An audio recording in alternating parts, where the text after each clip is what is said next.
వదిలేయండి సార్.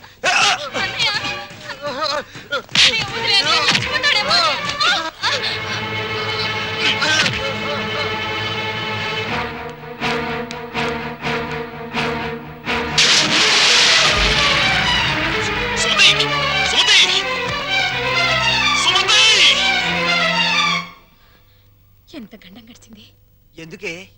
ఎందుకింత అగాయిత్యం చేసావు? చెప్పమ్మా. అన్నయ్యని ఆపడానికి నాకు అంతకంటే మార్గం కనిపించలేదు. అన్నయ్య అతన్ని కొట్టి చంపేస్తాడేమని భయం వేసింది. నీ భయం ఇదొక్కటేనా? ఇంకేమైనా ఉందా? మేమిద్దరం ప్రేమించుకుంటున్నాం. ప్రేమించుకుంటే ఈ జై కామరాజు వడయారు కొడుకును కొడతారా? ఒక్కొక్కని నా రోడ్డు రోడ్ల కింద పెట్టి అప్పడనిన్నట్లు అట్లా నడిపేస్తాను. నేను మంచికి కన్నడ కంఠీరవను, చెడుకు చందనం స్మగ్లర్ వీరప్పన్ని. కొట్టింది కాక పెళ్లి చేసుకోమని అడగడానికి వచ్చారా? జరిగిన దానికి క్షమించమని అడగడానికే వచ్చాం. క్షమించను. ప్రధానమంత్రి ఫోన్ చేసి చెప్పినా క్షమించను. ప్రధానమంత్రి ఏమో. అలాగా. హలో, నువ్వా? మా ప్రసాద్ను కొట్టిన విషయం నీ దాకా వచ్చిందా? నా కొడుకును కొట్టిన వాళ్ళను తారులో కలిపి రోడ్డు వేసేంత వరకు నిద్రపోదని నా రోడ్ల మీద ప్రమాణం చేశాను రా. నా బావమరిది అమెరికా నుంచి అప్పుడే నా పరువు ఇండియా దాటి అమెరికా దాకా వెళ్ళింది. అసలు నా ఇంటికి రావడానికి సిగ్గులేదు మీకు? చూస్తే దిట్టంగా నలుగురున్నారు. మీలో ఎవరు నా కొడుకును కొట్టింది చెప్పండి. నేనే కొట్టాను. నా కొడుకుని 10 మందిలో కొడతావా? పరువు లేని కుటుంబంలోని మనిషి కాబట్టి పశువులా ప్రవర్తించావు. మగవాడ నాకు చెయ్యి వేస్తాడు. వేస్తే నీ చెల్లెలు ఎందుకు ఊరుకుంది? ప్రేమించింది కాబట్టి ఊరుకుంది. చిచ్చే, వంశాన్ని బట్టి ఆలోచనలు, ఆలోచనలు బట్టి బుద్ధులు. ఆడపిల్లను పెంచుకోవడం చేతగాక ఊరు మీద వదిలిపెట్టిన మీ కుటుంబం బతుకు ఎలాంటిదో. కప్పు కొడుతుంది. బయటికి వెళ్ళండి నాయన, ఇల్లంతా కడిగించుకోవాలి. వెళ్ళండి. మా అమ్మ మళ్ళీ చచ్చిపోయింది. మా అమ్మ ఫోటో బద్దలు కొడతావా? నిన్ను ఎందుకంత కోపం వచ్చింది? మా అమ్మ ఫోటో పగల కొడితే నాకు కోపం, పక్కింటోడు కోపం వస్తుందా? ఆ ఫోటోకి ప్రాణం లేదుగా. అయినా అదంటే నాకు ప్రాణం. ఎప్పుడో చచ్చిపోయిన మీ అమ్మ ఫోటో పగల కొడితేనే మీకింత ఉలుకొచ్చిందే. ప్రాణానికి ప్రాణమైన నా చెల్లెల మీద చేయి పడితే నా రక్తం ఉడికిపోదా? అదే ఆడదాన్ని గౌరవించడం చేతకాని మనిషివి అమ్మ ఫోటో మాత్రం పెట్టావు. ఇందాకేమన్నారు? మగాడన్నాక ఆడపిల్ల మీద చెయ్యేడా అని అన్నారు కదా. నేను ఇప్పుడు మీ పెళ్ళ మీద చెయ్యేస్తాను. మగాడే కదా, పోలే మీరు ఊరుకుంటారా? రంగా, అమ్మా క్షమించమ్మా. అంతేనమ్మా, అంతే. దోపిడీలు చేసేవాళ్ళు, మద్దతులు చేసేవాళ్ళు, మానభంగాలు చేసేవాళ్ళు దర్జాగా తలెత్తుకు బతుకుతున్నారు. కానీ ఆడపిల్లల్ని కన్నవాళ్ళు మాత్రం తలెత్తుకు బతకలేకపోతున్నారు. అదండి ప్రపంచం. వస్తాం సార్, వస్తాం. ఇందాక మీ ఇల్లు కడుక్కోవాలన్నారుగా, మర్చిపోకుండా ఫినాయిల్తో కడుక్కోండి. వదన్నా. అమ్మా, నీకో శుభవార్తే. నీ మనవడికి రఘురామయ్య గారి అమ్మాయితో పెళ్లి కుదిరింది. అవును, ఈ రఘురామయ్య గారే. ఓకేను.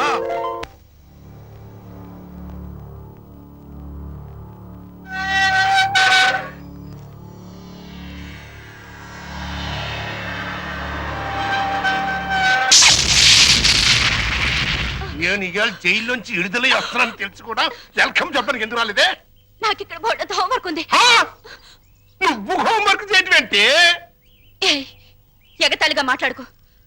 ఆ రఘురామయ్య గారింటికి మన కూతురు కోడలుగా పంపడానికి ఇక్కడ నేను ఎన్ని తంటాలు పడుతున్నానో నీకేం తెలుసు? నా గర్భశత్రు ఇంటికి నా కూతుర్ని కోడలుగా పంపిస్తావా? మన జీవితానికి విలన్ అనుకున్న వాడింటికి నాగుపావుని వదిలావనుకో, ఊహించుకో.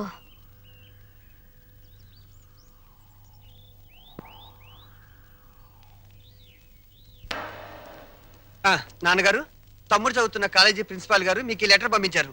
ప్రిన్సిపాల్ చదువు.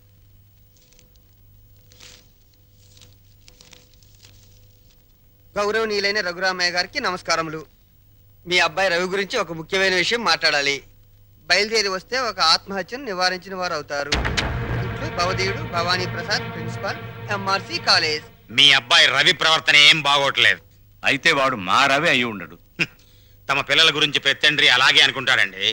కానీ మీ వాడు సామాన్యుడు కాదు. కొత్తగా చేరిన స్టూడెంట్స్ ని ర్యాగింగ్ చేయటం, ఆడపిల్లల్ని అల్లరి చేయటం, లెక్చరర్స్ ని ఏడిపించడం. మా ప్రిన్సిపాల్ గారిని కూడా ఏడిపిస్తున్నాడండి. ఎస్, మీరు మా వాడి మీద వేస్తున్న అభాండాలను నమ్మలేకపోతున్నామండి. వాట్? నావి అభాండాలా? What do you mean by that? అది కాదండి. రంగా నువ్వు ఊరుకో. సార్, మా వాడు. నో నో నో నో, మీరు వెళ్ళి కాసేపు ఆ పక్కన వెయిట్ చేయండి. నేను మీ వాడిని పిలిచి విచారిస్తాను. అతనేమిటో అతని ప్రవర్తన ఏమిటో మీకే తెలుస్తుంది. ప్యూన్ ఇవన్నీ ఒట్టి గ్యాస్ కవర్లే. రవి గారు, మిమ్మల్ని ప్రిన్సిపాల్ గారు పిలుస్తున్నారు. ఏంటి పిలిచారట? What is the matter? మొన్న కాలేజీలో కొత్తగా చేరిన సుబ్బారావు అనే కుర్రాడిని నువ్వు ర్యాగింగ్ చేశావు. ఫలితంగా అతని కాలు విరిగిపోయింది. దానికి నీ సమాధానం ఏంటి? పుత్తూరు వెళ్ళి కట్టించుకోమనండి. కొత్తగా కాలేజీకి వచ్చిన వాళ్ళని ర్యాగింగ్ చేయటం పాత రోజుల నుంచి వస్తున్న ఆచారం. దానికి ఇప్పుడు విచారణ ఏంటండి నా బొంద? ఆ కుర్రాడి సంగతి అలా ఉంచు. రాణి అనే అమ్మాయితో నువ్వు తిరగటం అందరికీ తెలుసు. ఆ అమ్మాయి జీవితాన్ని నువ్వు నాశనం చేశావు. ఆ పెళ్లి ఇప్పుడు గర్భవతి. నాకు తెలియకుండా మీకెలా తెలుసు సార్? మీ దగ్గరకు వచ్చి చెప్పుకుందా? షటప్. లేకపోతే ఏంటి సార్? నాలాంటి గ్లామరస్ అబ్బాయికి 10 మంది గర్ల్ ఫ్రెండ్స్ ఉండటం చాలా సహజం. మీరంటున్నట్టు ఆ అమ్మాయిని నేను అనుభవిస్తే ఆ అమ్మాయి కూడా నా వల్ల అనుభూతిని పొందింది. ఇది తప్పు అని మీరనుకుంటే ఆడవాళ్ళందరినీ పువ్వుల్లో పెట్టి పూజించుకోండి. కానీ నేను చేసేది ఇంతే. అమ్మాయి రాణి, రాణి, ఇతను చెప్పిందంతా విన్నావు కదా? నువ్వేమైనా చెప్పదలుచుకుంటే నిర్భయంగా చెప్పు. సార్, ఏ పరువు గల ఆడపిల్లైనా కావాలని కాలు జారదు. ప్రేమించిన వాడు తనే సర్వస్వాన్ని నమ్మించినప్పుడు విచక్షణ పోవచ్చు. నన్నంత నమ్మించి దుర్మార్గానికి హద్దులు ఉండవని నిరూపించాడు ఈ మహానుభావుడు. ఊరుకో అమ్మా, ఊరుకో. ఆ అమ్మాయి అభిప్రాయం నీ అభిప్రాయం తెలుసుకున్నాను. ఇంకా మీ అమ్మా నాన్నల అభిప్రాయం తెలుసుకోవాలి. తెలుసుకోవాలనుకుంటే మా ఇంటికి వెళ్ళండి. వాళ్ళు మన క్యారెక్టర్ కి యూ సర్టిఫికెట్ ఇస్తారు. అక్కర్లేదు. రఘురామయ్య గారు, దయచేయండి. విన్నారా మీ అబ్బాయి మాటలు? అమ్మా, నువ్వు అమ్మాయి పక్కన నిలబడు. చెల్లి నువ్వు కూడా. రేయ్, ఇప్పటి వరకు నువ్వు ఆడదాని గురించి మాట్లాడిన మాటలు తిరిగి ఒక్కసారి మాట్లాడు. అమ్మా చెల్లి కూడా ఆడవలేరా? మాట్లాడు. అమ్మా చెల్లి దానిలా ప్రవర్తించే మనుషులు కాదు. అవునవును. అటువంటి పవిత్రమైన ఇంట్లో దుర్వాసన కొట్టే మాటలతోనూ చేతలతోనూ నువ్వు ఒక్కడవే పుట్టుకొచ్చావు. ఆ అమ్మాయిని ఏం చేద్దాం అనుకుంటున్నావు? అది కాదు నాన్న, నేను ఆ అమ్మాయిని అనుభవించిన మాట నిజం. కానీ బ్రాతలుగా భావించి అనుభవించాను. నిజంగా ప్రేమించుంటే ఆ అమ్మాయి తల్లి ఎవరు, తండ్రి ఎవరు, సంప్రదాయం ఏంటి అని తెలుసుకున్నాను కదా. అయినా ఆఫ్టర్ ఆల్ దాని గురించి ఆలోచిస్తారేంటి నాన్న? ఆ అమ్మాయిని పెళ్లి చేసుకుంటావా లేదా? అది కాదన్నయ్య. నోరు మీరే దుర్మార్గుడా. ఆ పిల్లకి అన్యాయం చేయకన్నయ్య. ఈ పెళ్లి జరగకపోతే అందరం కలిసి నీ అంతు చూస్తాం. నీతో పాటు మేము చేస్తాం. చెప్పరా? చెప్పు చెప్పు చెప్పు. సరే, దండలు తెప్పించండి.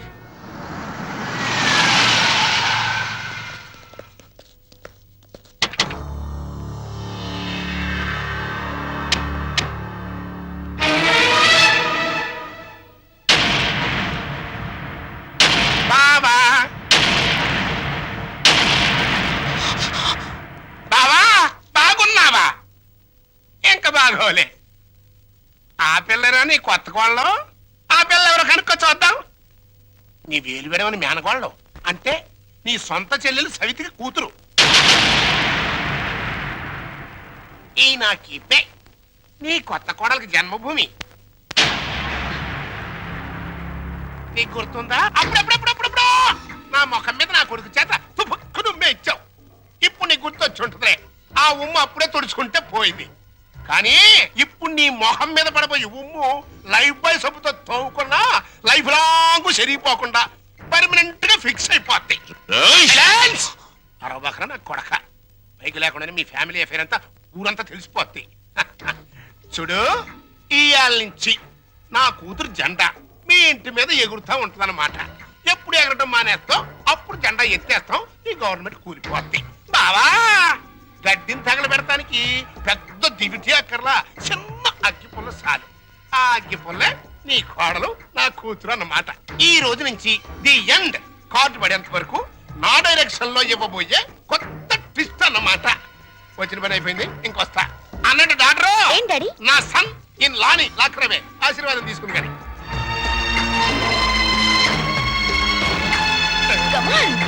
రారా సన్నిల్లా.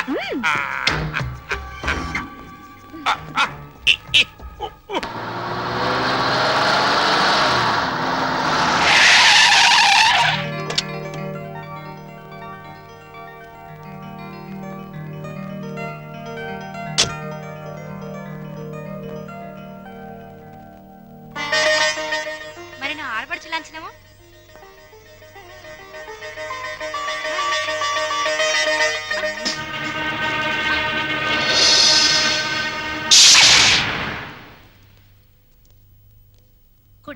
లోపల పెట్టిరమ్మా.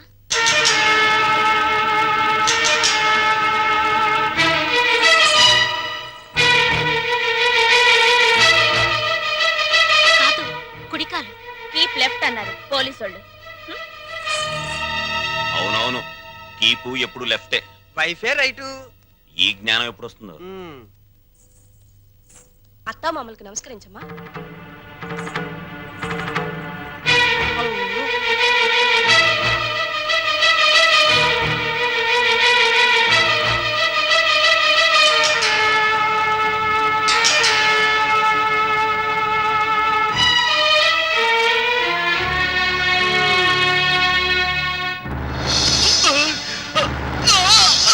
రేయ్, నీకు ఈ ఇంట్లో ఎవరు అన్యాయం చేశారని మా అందరికి ఇంత ద్రోహం చేశావరా? రాణి ఎవరో ముందు నాకు తెలీదు. తెలిసిన తర్వాత ఆ అమ్మాయి లేకుండా నేను బతకలేదని తెలిసింది. నన్ను చంపినా సరే నేను మాత్రం రాణినే. రేయ్, రేయ్, ఆపరా. నువ్వు ఈ ఇంట్లో ఎందరినో ఏడిపించాల్సిన డ్యూటీ బోలెడ్ ఎంత ఉంది. ఏడుపుని ఇక్కడ వేసి చేయకు, వెళ్ళు. అది కదండి. ఈ గొలుసు పెట్టుకో. ఎలాగో గదిలోకి వెళ్ళగానే విప్పదీసేదేగా, అంత మాత్రానికి ఇంత బరువు పట్టుచీరు ఎందుకండి? ఏ శుభకార్యమైనా సాంప్రదాయ సిద్ధంగా జరిగితే అది మాకు ముందే జరిగిపోయిందిగా. గడ్డిని తగలబెడటానికి పెద్ద దివిటి అక్కర్లా, చిన్న అగ్గి పుల్ల చాలు. ఆ అగ్గి పుల్లే నీ కోడలు నా కూతురు అన్నమాట. ఆ, మా అత్తయ్యకి మావయ్యకి అందరికీ తెలుసు. ఆ వీక్ పాయింట్ లీక్ అయ్యాకే నన్ను ఆయనకి తగిలించారు. ఆ ఫోన్లేండి, పెళ్లికి ముందు ఏం జరిగినా పెళ్ళయ్యాక ఈ తంతు తప్పదంటే మీకోసం కాసేపు కప్పుకుంటాను.